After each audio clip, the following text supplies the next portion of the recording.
Décalé, ce matin, on ne cessera jamais d'en parler. Augmentation délibérée du prix du gaz par les revendeurs. Qu'est-ce que cela vous inspire? Sur les réseaux sociaux, les gens ont réagi. Ils ont réagi. Est-ce qu'on va commencer par les réactions? Oui. Non, c'est que... Bon, puisqu'on avait déjà vidé le sujet. Vous en avez parlé, c'est pourquoi je... Sujet vidé. Peut-être que leur réaction pourra vous inspirer pour d'autres réactions de votre part. Alors, Bernard E. de Vigan, ça inspire le niveau de vie et de la gestion des gouvernants. Vous achetez la bouteille de 6 kg à 4 770 et vous revendez à 4 770. Où se trouvent vos efforts de boutique d'électricité du numération? C'est une hypocrisie commerciale voilà. Modeste Agbadi, c'est de Gaïman cela. Le gouvernement doit sanctionner tous les acteurs de cela et aussi subventionner. C'est de ça qu'il s'agit. Prince Freddy, cela inspire un mécontentement. Comment, sans l'accord du gouvernement, les gens peuvent se permettre cela? Une interrogation. Ils n'ont qu'à avoir pitié de nous. C'est la raison qui les pousse à faire cela comme les problèmes financiers. C'est ça qui dérange aussi les autres. Mais j'espère qu'ils vont revoir le prix. Merci au gouvernement de veiller à cela. Et puis Florent Adingbanon, est-ce que ce sont les vendeurs qui ont augmenté le prix? Lui, il s'interroge. Voilà pour le moment les réactions que nous avons obtenues sur les plateformes. Adrien Tchomakou. La ligne, c'est le 96 76 68 68. Vous pouvez commencer par composer. Vous pouvez permettre aux gens, vous pouvez ouvrir la ligne dès maintenant à Alain Alou, puisque nous en avons suffisamment parlé lors de l'analyse et des commentaires, sauf si vous avez des choses à y ajouter. Oui, il faut dire que le peuple béninois doit comprendre qu'à l'heure actuelle, le gouvernement dit qu'il n'y a pas d'augmentation de prix de gaz domestique. Il y a un communiqué qui a été rendu public. Et le communiqué fait état de ce que le gouvernement n'a toujours pas augmenté le prix du gaz domestique. En plus, dans ce communiqué, on a rendu public les prix fixés, les prix de cession de chaque kilogramme de gaz domestique. Et le gouvernement nous donne un numéro vert, le 133, c'est bien ça, hein? Le 133, oui. Le 133, et avec ce numéro, le gouvernement dit que n'importe où nous allons pour nous approvisionner du gaz domestique, si on constate que le prix fixé par le fournisseur, le vendeur, si ce prix est plus élevé que le prix fixé par le gouvernement, de rester devant cette boutique, devant cette station-service et d'appeler le numéro vert. Dans les quelques minutes qui vont suivre, la police doit se pointer et puis la boutique sera mise sous scellé. Les gens seront poursuivis, convoqués, poursuivis conformément aux textes et lois en vigueur. Une chose est claire, c'est qu'on a constaté effectivement qu'il y a de la surenchère, qu'il y a le coût du gaz domestique qui est plus élevé. Le gaz domestique est devenu de l'or en République du Bénin. Et cela est dû à quoi? C'est que pour plus d'un, c'est la rareté du gaz domestique qui nous amène ça. Mais le gouvernement dit qu'il n'y a pas rareté, que le gaz existe bel et bien. Donc je pense que les services compétents, les services stratégiques et la police républicaine doivent se mettre ensemble pour relever ce défi afin que le peuple béninois, tous ceux-là qui veulent s'approvisionner du gaz domestique, l'ait à temps et au prix normal. C'est le défi en ce moment. Et parlant du gaz domestique, je ne sais pas si Dr Bourris pourra avoir donc l'agilité de nous jouer cet élément qui concerne le gaz domestique tourné hier face à la situation, le tour que nous avons effectué dans les stations, mais également nous avons interrogé certaines personnes qui ont dit que elles utilisent le charbon. Elles préfèrent le charbon maintenant. Oui, vous savez, c'est une question d'habitude. Hein? Si vous êtes habitué à utiliser le charbon, le problème ne se pose pas.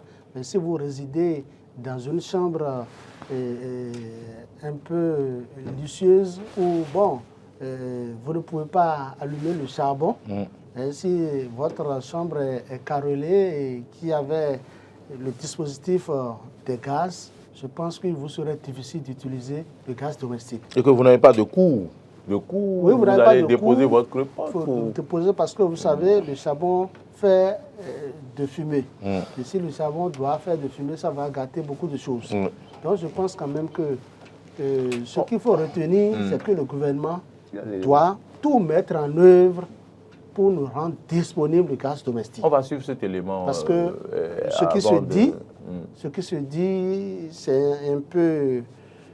ce n'est pas totalement en phase avec ce que le gouvernement dit. Le gouvernement dit qu'il y a le gaz, qu'il y a disponibilité de gaz domestique en République du Bénin.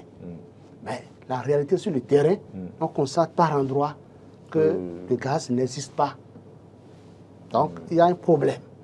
Et vous savez, tel que Laurent l'a dit tout à l'heure... Le gaz n'a jamais été toujours présent partout en quantité. Il y a aussi ça. Même en temps ordinaire, si ce n'est pas ces soucis d'augmentation de prix, il faut aller à 2-3 endroits avant d'avoir le gaz. Je pense quand même que nous avons affaire à des commerçants véreux, des gens qui veulent coûte que coûte passer par tous les moyens pour se faire plein la main des poches et que le gouvernement doit les décourager.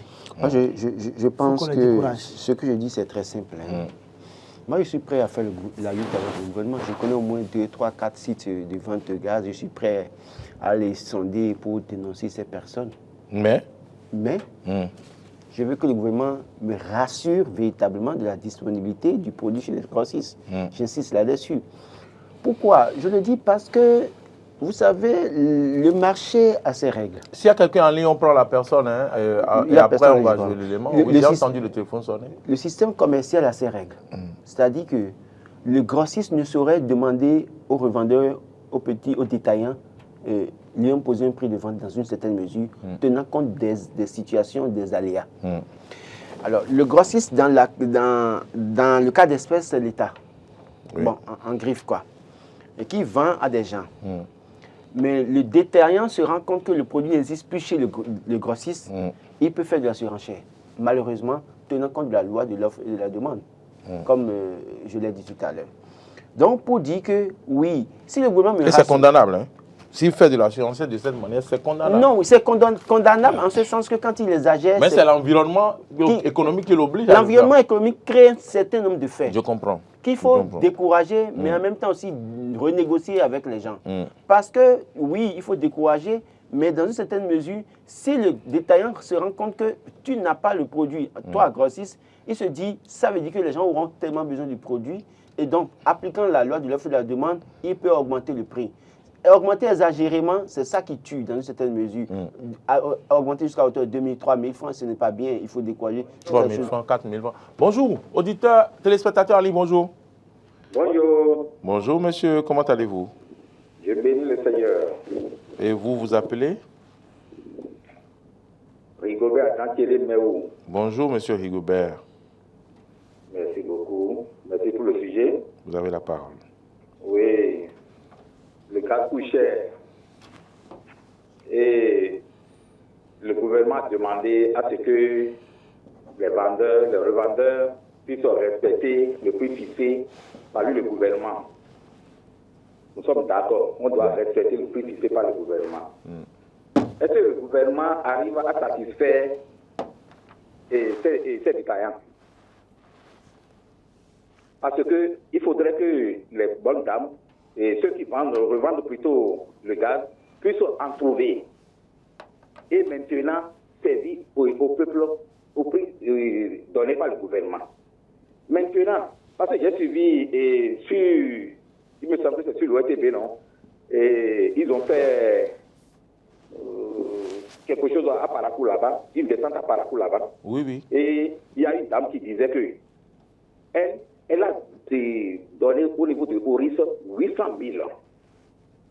800 000 pour lui livrer de gaz. Ça fait des mois. Et depuis longtemps, elle n'a pas encore reçu ça. Donc, pour satisfaire maintenant la population, elle est obligée de faire des kilomètres pour aller acheter ailleurs. Tu vois, non? Des kilomètres pour aller acheter. Or, normalement, c'est le Horis qui devrait lui amener les gaz à la maison pour qu'elle puisse revendre.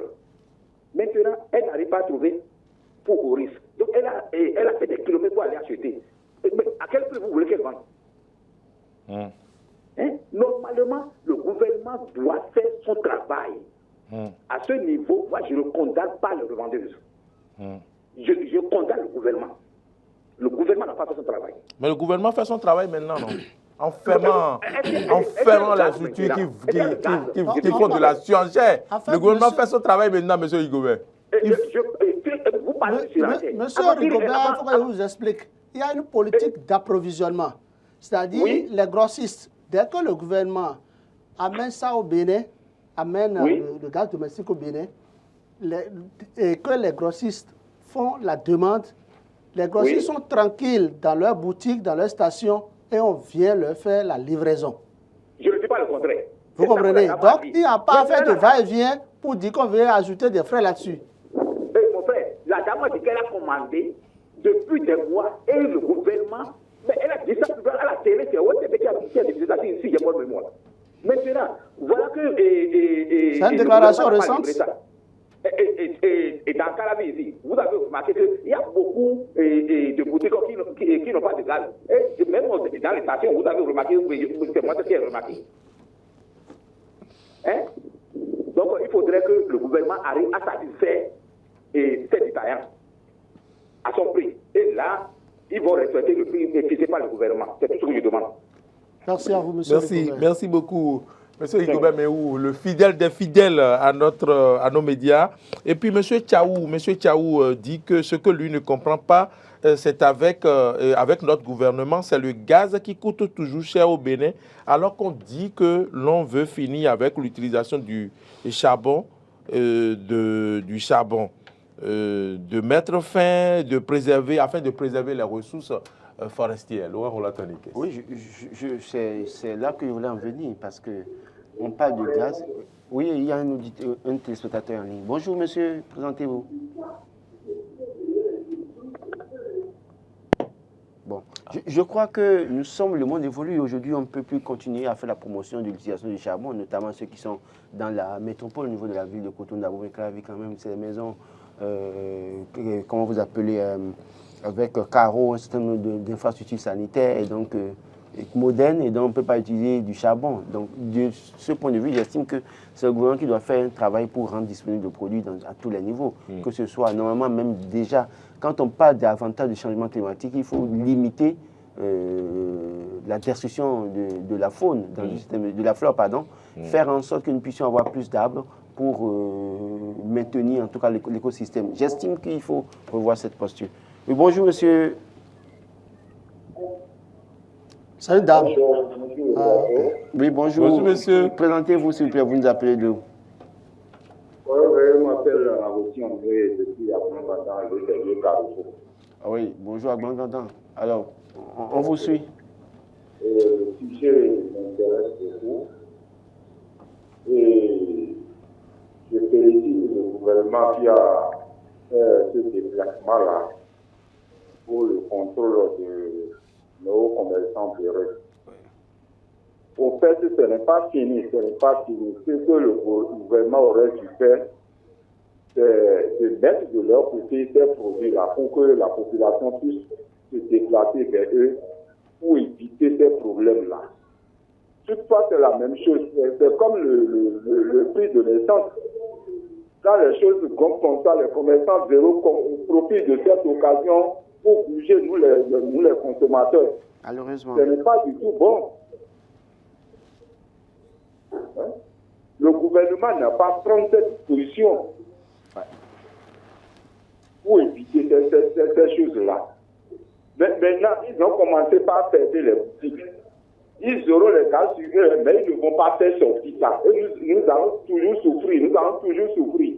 Ils vont stocker ça. Quand ils vont là-bas pour demander ça, ils vont dire qu'il n'y a pas de gaz parce que le gouvernement a refusé qu'il augmente les prix.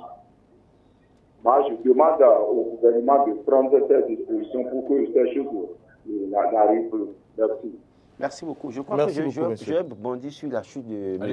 Rodiki. En Allez-y. fait, vous savez, c'est ce que j'ai dit il y a quelques jours ici, pour dire, les revendeurs, vous irez chez eux, ils vous diront qu'ils n'ont pas le gaz. parce qu'il y a, un contrôle qui se fait. Maintenant, le problème, c'est que il faut essayer que le gouvernement, comme je l'ai dit, nous dise qu'il y a la disponibilité du produit et en même temps diversifie peut-être les sources d'approvisionnement des consommateurs dans une certaine mesure. Et que le gouvernement peut-être sorte un communiqué pour dire allez dans la bonne cavie, allez dans telle station, vous trouverez le gaz.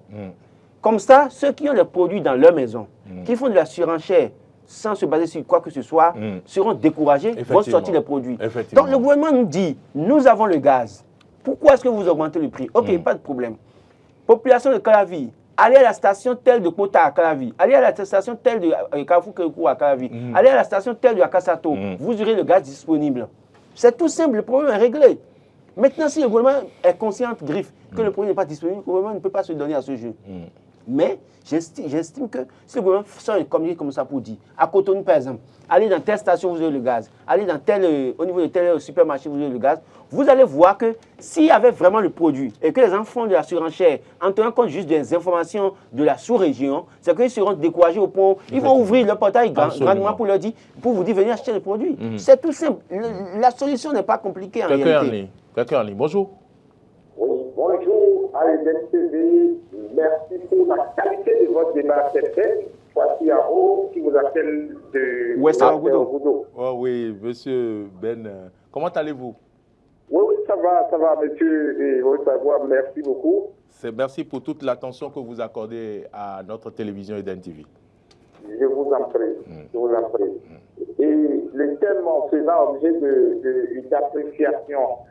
Moi, je pense que le gouvernement doit pouvoir prendre ses responsabilités et que ce ne soit pas à des occasions de crise, de pénurie, que l'on descend sur le terrain. Nous voyons et nous subissons ce qui se passe sur nos marchés. Il y a une augmentation anarchique des prix des produits de première nécessité. Oui. Et où se trouve le gouvernement à cet endroit? On parle du gaz, on avait parlé du ciment, on avait parlé de certains produits. De l'avion, par exemple. C'est le contexte de libéralisme économique qui amène les commerçants et chacun se lève, fixe le prix comme il veut. Prenons l'exemple du riz. Au moment où on fait la promotion de la production locale du riz, pour nous sommes à des tonnages, je dirais, impressionnants. Au même moment, on ne diffère plus le riz local du riz importé, alors que les gens sont partis de l'Asie et autres, du Pakistan, et ces riz sont pratiquement au même prix. 500, 600, 700, voilà, qu'est-ce qui se passe? Le ministre du Commerce doit pouvoir venir expliquer à la population et nous montrer les dispositifs de sécurisation du marché. Parce que le consommateur aussi a ses droits. Il faut qu'on mette fin à cette pagaille. J'ai vu que le président Patrice Talon a sorti pour qu'on puisse trouver un dispositif pour sécuriser, pour qu'on arrête la faillite. La vie est chère. Et si le marché intérieur est sécurisé, on avait interdit en temps l'exportation de certains produits, comme le maïs, pour qu'on retrouve ça en quantité suffisante et moins cher. Mais qu'est-ce qui se passe? Il faut qu'ils viennent s'expliquer pour qu'on ait la paix. Merci beaucoup, monsieur Merci. Ben Kwasi Aro. Merci infiniment, monsieur Ben Kwasi Aro. Depuis Wessé, Ouagadougou. Oui. Alors, ça, c'est chez Vous connaissez là-bas? C'est chez Vous connaissez là-bas? Oui, je connais très bien. Je suis allé là-bas. Je suis allé jusqu'au pont de Wessé Ouagadougou. J'ai des parents là-bas à Wessé Ouagadougou. Bonjour à tous mes parents de Wessé Ouagadougou. Donc, moi, je dirais que, en fait, vous savez, quand vous regardez le gouvernement a information en contact avec les grossistes. Donc, les grossistes savent. En tout cas, ils ont le répertoire des stations au niveau des grandes villes, des supermarchés au niveau des grandes villes, des communes, ils ont les informations. Donc, c'est simple.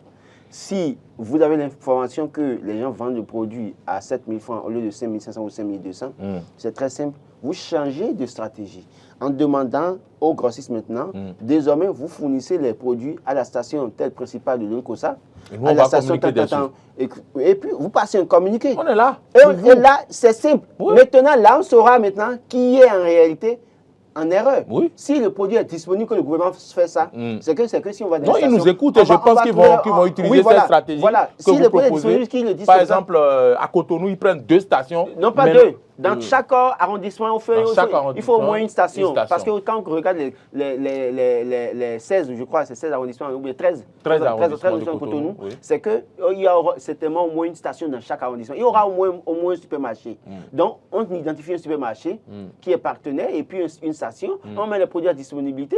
À disposition.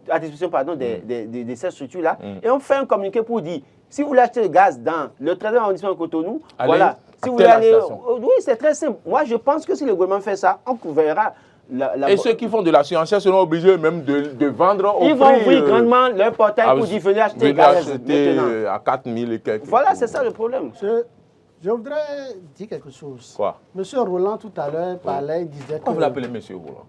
C'est monsieur. Je ne sais pas, sur un plateau de télévision en tant que confrère, je ne sais pas monsieur. Monsieur Roland, non. quoi, ça c'est pour les politiciens. Pour les politiciens, ce n'est pas un politicien que vous avez en face de vous. Hein. Appelez-moi Laurent, c'est ce que je souhaite là. Et puis voilà. Il y a quelqu'un. C'est un politicien qui aime les titres. Non, tu sais. Monsieur honorable. Il a tous les manteaux de politicien. Attendez que c'est en vienne d'abord. Tout à l'heure. Vous insistez? Vous insistez sur le monsieur ou bien vous voulez qu'on vous coupe le micro? Laurent Roland, attendez que c'est encore. Laurent disait tout à l'heure que quand tu as le produit et que tu veux faire de la surenchère, si quelqu'un vient, il ne veut pas, c'est ta volonté qui va t'amener à lui vendre le produit. Très bien. Je vais vous donner un petit exemple. D'accord. C'est à Cotonou. Je n'ai pas dit ça expressément, parce que je veux rectifier, dit les gens peuvent dès lors maintenant refuser de vendre le produit et ne pas céder, ne pas dire qu'ils n'en ont pas. Je n'ai pas dit qu'ils vont décider de ne pas vendre. Dans l'un ou dans l'autre cas, là, vous donnez cet exemple. D'accord, allez-y. Vous savez, quand tu as affaire à un juriste, c'est problème. Il faut que je vous l'explique. Non, je sais que quand vous refusez de vendre un produit, c'est passible de peine. Hein. Ça, je sais. Très bien. Vous savez, je vous dis ceci, c'est à Cotonou. En face d'une unité de police. Vous pouvez reconnaître le lieu. Je ne veux pas dire exactement tel endroit. Ne dites pas. Mais, vous savez ce qui s'est passé? Non. C'est moi-même. J'étais là. C'est une station-service qui est de façon diagonale, hein, je dirais que je connais ce dont vous parlez, mais allez-y. Moi, j'ai garé mon véhicule. Je veux bien savoir en tant que journaliste. J'ai garé mon véhicule pour qu'on puisse m'approvisionner en carburant. On me dit que c'est tenu. En tout cas, de loin déjà, j'ai vu. Ils ont servi quelqu'un. La fameuse main. Ouais. Donc, je suis allé garer, j'ai demandé à ce que je sois servi. Et quand le monsieur m'a dit que c'est fini, j'ai dit, ah bon, c'est fini. OK. Je suis descendu de mon véhicule, j'ai laissé le véhicule garé. Il y a un monsieur qui est venu en même temps. Le monsieur était à moto et il lui a servi. Devant moi. Pourquoi? Quand il lui a servi, il a approvisionné en carburant. Le monsieur qui a été servi, vous savez ce qu'il a dit? Il ne sait pas l'homme qu'il a devant lui. Mais il dit que quand vous faites passer les choses sur les réseaux sociaux et vous dites que les stations-service vous vendent de l'air. Vous avez vu, il y a une image qui était passée où ils appuient sur leur bouton ou je ne sais quoi, leur machine, leur appareil, et le truc d'ici, ça décompte, mais en réalité, le carburant ne rentre pas dedans. Que c'est du lait qu'on vous vend, que nous, même si c'est lait, nous prenons. Le monsieur qui était sur la moto, oui, qui a été servi. Et j'ai compris qu'il est certainement un agent ou bien parenté à quelqu'un. Quand l'autre l'a servi, il est parti. Je lui ai dit, bon, monsieur, il faut me servir. Il faut me servir de lait. Il faut me servir de lait. Il dit, non, qu'il n'y a pas. J'ai dit, il n'y a pas. Même si c'est un stock de sécurité là, tu vas me servir tout de suite. Tu sais ce qu'on appelle poursuivre quelqu'un pour non-assistance à personne en danger. Je suis en danger, je veux aller me faire soigner. Je suis en train d'aller à l'hôpital. Toi, tu me dis que je ne dois pas aller à l'hôpital. Tu seras poursuivi tout de suite. J'ai fait appel à la police. Sérieux? Au nom de Dieu.